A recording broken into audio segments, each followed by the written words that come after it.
So this bill just filed earlier today with some of your colleagues. Tell us exactly, precisely what it would do. The idea behind this is to put into legislation what's been put in place informally over the last 7 years by Democrats and Republicans in the House and in the Senate, stopping earmarks, stopping Congress from handing out these little projects on a state-by-state or district-by-district basis.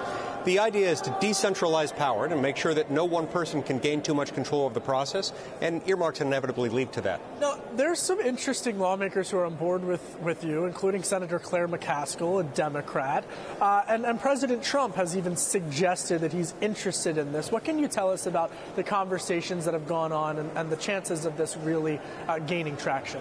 I think it's got a great chance, especially because, as you point out, this is a bipartisan issue. It's neither Republican nor Democratic. In the last Congress, interestingly enough, one of the people that helped spearhead it and gave it momentum was President Obama, where he said, you send me something full of earmarks and I'm going to veto it, prompting caucuses on the House and the Senate side, Republicans and Democrats, to say, okay, we're not going to do these anymore. So informally, there's been a moratorium on earmarks, and we just want to continue that. We want to put it into statute.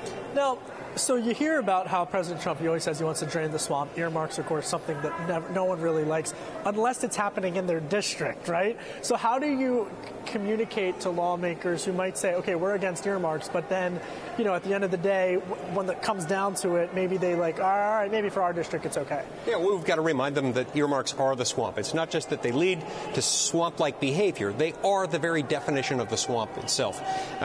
Earmarks are sort of a gateway drug. Some have described them as a great gateway drug to bigger government and more spending. Because once you agree to accept an earmark as a lawmaker, you're agreeing to accept the entire package of legislation that includes everyone else's earmarks and every other government program that might be folded into that bill. Do you think by getting rid of earmarks, it would make the cost of doing business in Washington easier or more difficult because there isn't that negotiation, I guess, that can go on, as you would call it, a gateway drug, so to speak? Look, there's no question that for the small handful of people who aspire to be able to control Congress again in the hands of the few, that they want to centralize power with just a few people, it would be more efficient for them to be able to say, okay, I'm going to go to lawmaker A, B, and C and buy off their votes by offering them earmarks in each of their districts. So we see that all the time. We see that all the time. We saw that all the time on both sides.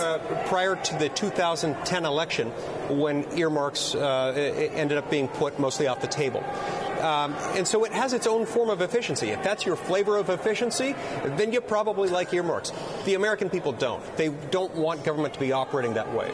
In an age when technology is decentralizing power everywhere else, it's putting in people's hands the ability to summon an Uber or schedule an Airbnb.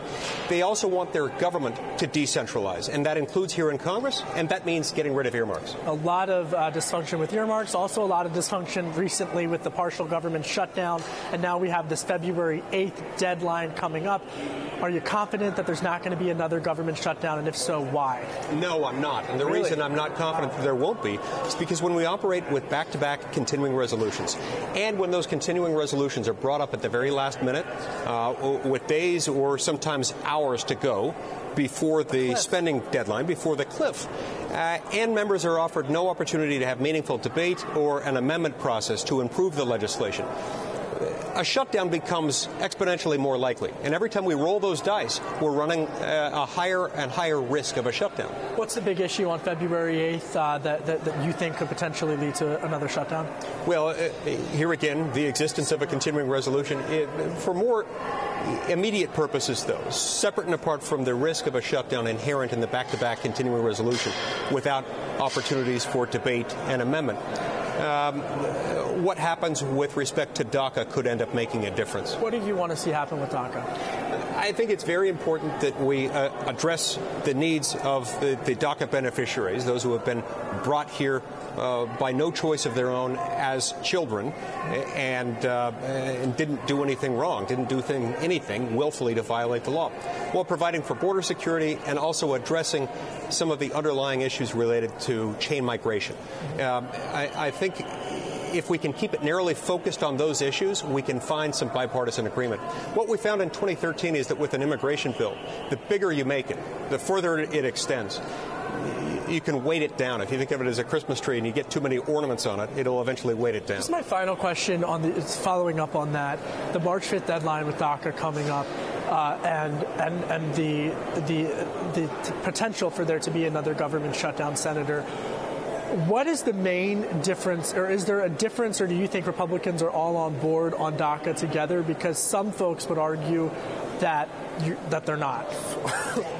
Look, I think most, if not all, Republicans could get to yes on something. Most, if not all, Democrats could get to yes on something. The devil's going to be in the details, in the particulars of how you enhance border security and how you deal with family-based climate change migration. I don't think that there are a lot of hard lines in the sand in terms of the number, the dollar amount allocated to border security right now. There could be moving forward, but there aren't right now.